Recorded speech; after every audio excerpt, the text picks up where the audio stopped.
You're watching Euronews now. I'm Takumbo Salako with your top stories this afternoon. Russian forces have taken control of Europe's largest nuclear power plant in Ukraine after a fire was sparked by overnight bombings.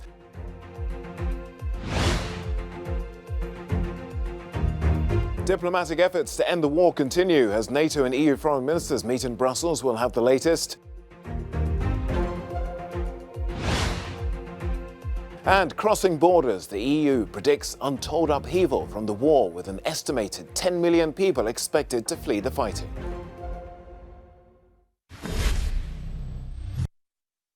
Russia has seized the Zaporizhzhia nuclear power plant in eastern Ukraine after troops opened fire on the facility early Friday morning. Heavy shelling sparked a blaze, but local authorities said it was put out shortly after. The attack has caused worldwide concern, while Ukraine's President Volodymyr Zelensky says this is Europe's wake-up call. Europe must wake up now. Europe's largest nuclear power plant is on fire. Right now, Russian tanks fire on nuclear units. They are tanks equipped with thermal imagers, so they know where they are shooting. They were preparing for it. Back in Kyiv, sirens continued to ring out through the night. Meanwhile, a huge column of Russian military vehicles are inching towards the capital.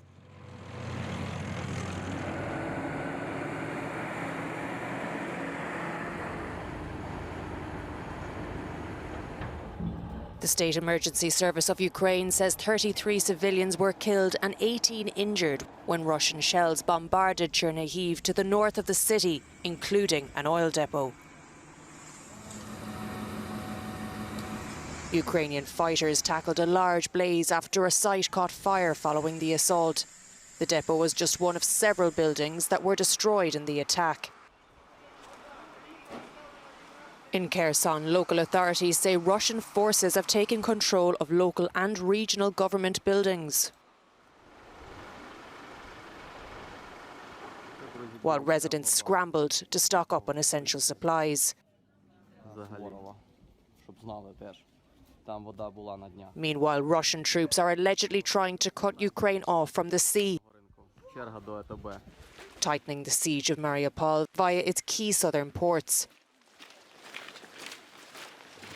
As the invasion continues in its second week, the US has reinforced its presence in Poland.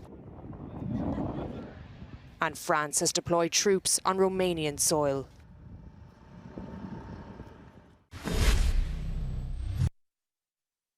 A second round of talks between Russia and Ukraine have begun.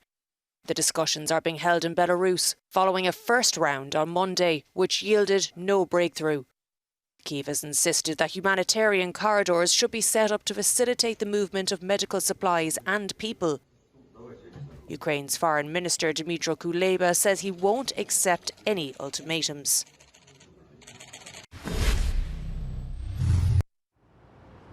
The UN Human Rights Council is voting today on a draft resolution condemning Russia's invasion of Ukraine and demanding the withdrawal of its troops. Russia's representative in Geneva accused the EU of having a hidden agenda.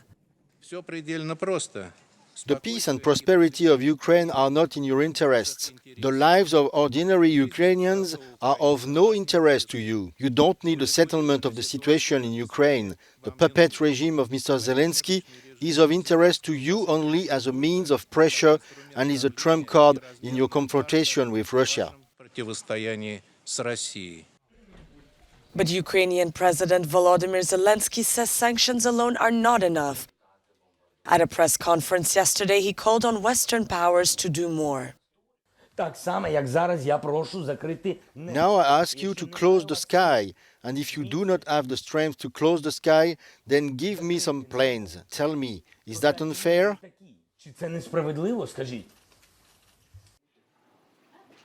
Europe and the US have rejected this possibility, saying it would mean boots on the ground, and are instead counting on sanctions to have an effect. We look at one of the big factors is, of course, the proximity to President Putin. We want him to feel the squeeze. We want the people around him to feel the squeeze.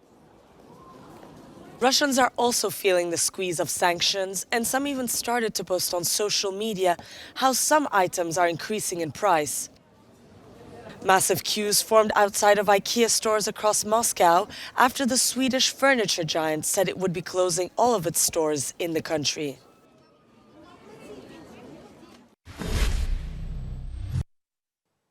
Today, it's a full day for diplomats here in Brussels, as both NATO and the EU are holding two separate meetings of foreign ministers, where the Ukrainian foreign minister will also join.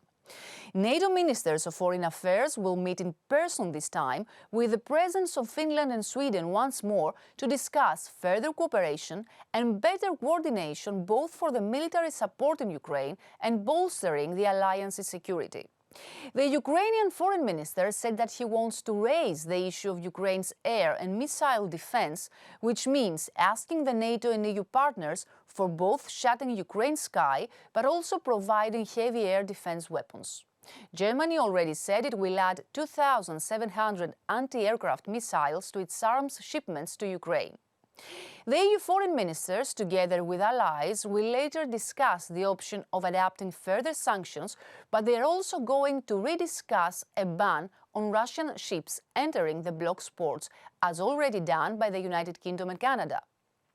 With tighter global energy supplies, cutting off such shipments poses a challenge for Europe. Efi Koutsokosta for Euronews, Brussels.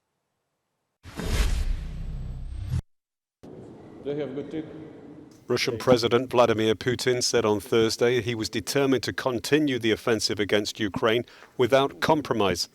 And Russian forces continued to pound strategic cities, even as a second round of peace talks were underway between Kyiv and Moscow. Putin's comments came as he spoke with his French counterpart, Emmanuel Macron.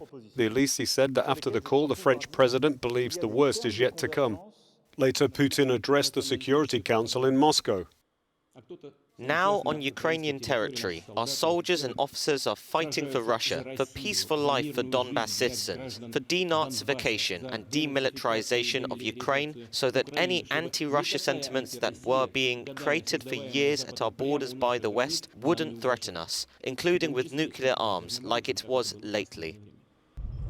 Ukrainian President Volodymyr Zelensky said on Thursday he wanted to negotiate directly with his Russian counterpart, Vladimir Putin, because it was the only way to stop the war. He also promised to make the Russians pay for all the losses caused and all the damage done to his country.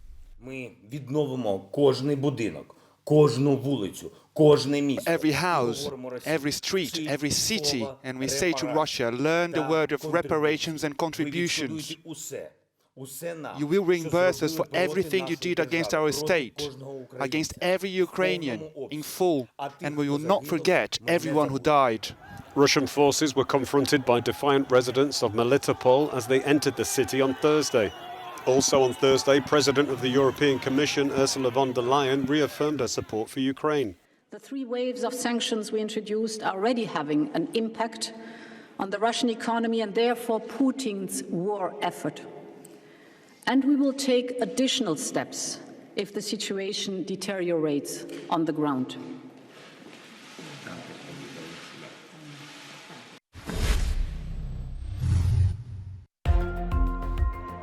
Russian authorities made several arrests in Moscow on Thursday night after residents took to the streets to protest what the Kremlin has described as a special military operation in Ukraine.